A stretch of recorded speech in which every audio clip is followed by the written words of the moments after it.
If I'd carried on eating fish like I was doing in the last series, I'd have developed fins by now, and actually I'm bored to death with fish, and I want to get back to a bit of simple peasant cooking and some red meat.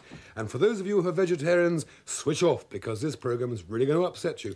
Richard, who is our cameraman here, come down, look at the ingredients, and I'm going to show you what it all is.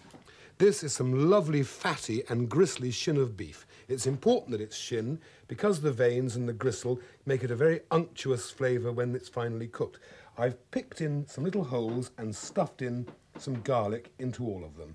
That's quite an important thing to do. Over we go, Richard.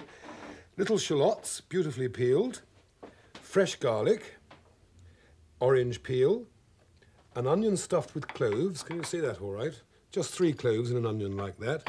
Some very fresh herbs, rosemary, a dried bay leaf, that's not a fresh herb, fresh thyme and fresh parsley, some chopped up tomato, okay, some fatty pork or bacon, and some bacon without any fat on it, and a bowl of mushrooms. But because this is a Floyd programme and we always cook in lemonade, as you know, one of the most essential things is going to be a bottle of good strong red wine, because you'll probably need half a bottle to go into the dish itself, and you're going to need half a bottle to go into yourself to make things really cheerful.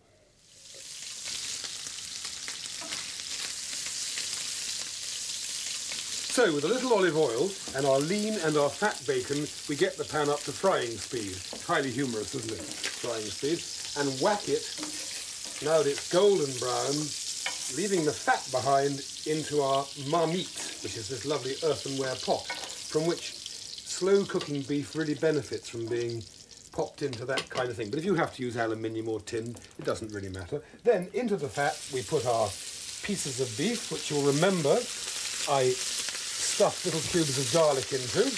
This is the importance of frying speed, you see, because it quickly browns the meat. And a little tip here, we've got to put some salt on, but you never put salt on.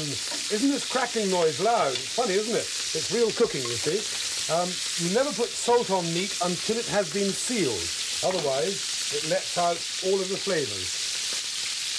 Salt on like that. Black pepper like that. Really hard round. That's obviously got to cook for a moment or two. I'll have a quick slurp.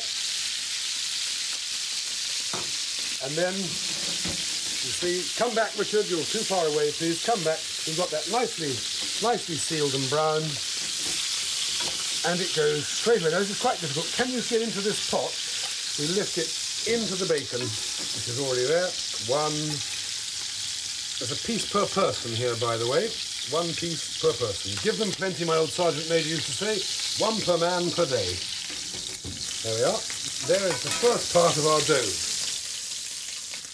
Now we add the rest of the ingredients. Richard, you'll have to follow me back, because all these other things now have to go in. And the first thing is a Triggs Potter, okay?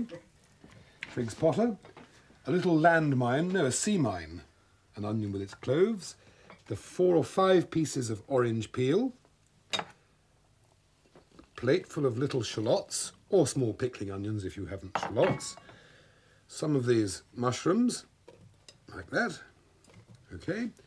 Then 1 sprig of rosemary can go in. Look, this is looking rather pretty actually. A bay leaf has gone in. A spriglet of thyme, don't overdo the herbs. And a little packet, as we say in French, of parsley. Cover the lot with the tomatoes like that. I'll just lift that to you so you can see. Looks rather attractive. Looks like the front of an Elizabeth David book. Actually, I shouldn't insult her like that. She's one of the finest cooks there ever was.